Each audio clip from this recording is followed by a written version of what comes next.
नमस्कार,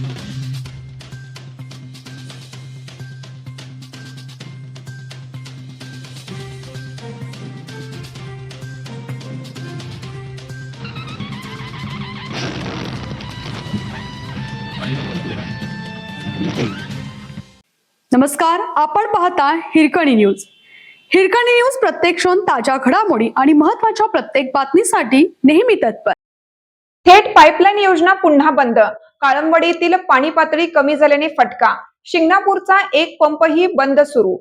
गेल्या आठवड्यात थेट पाईपलाईन योजनेचा एकमेव सुरू असलेला पंप काळंबडी धरणातील पाणी पातळी कमी झाल्याने पुन्हा बंद पडला. तर पंचगंगा नदीतलीही पाणी पातळी कमी होत असल्याने शिंगणापूर योजनेतील चौथा पंप बंद ठेवावा लागत आहे. धरणातून योग्य प्रमाणात पाणी सोडले नाही तर बालिंगा, नागदेववाडी, शिंगणापूर योजनेतून कमी उपसा होऊन शहराच्या पाणी पुरवठ्यावर परिणाम होणार आहे. आजपासून दिवसाआड पाणी. नदीतील पाण्याची स्थिती पाहून महापालिकेने 22 जूनपासून दिवसाआड पाणी देण्याचं नियोजन केलं आहे.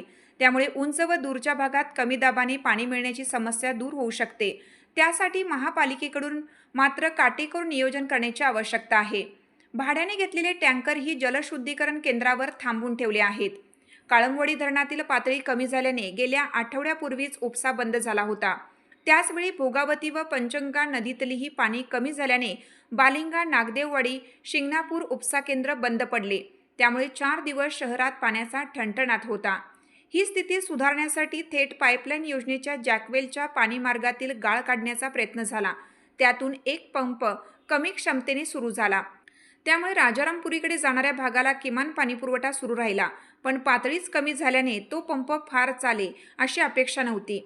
त्याप्रमाणे शनिवारी त्या पंपातून पाणी उपसा बंद झाला. परिणामी थेट पाईपलाईन योजना बंद झाली.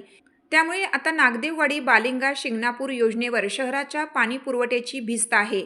त्यातच शेती उपसाबंदी शिथिल केल्याने नदीतील पाण्याची पातळी झपाट्याने कमी होत आहे.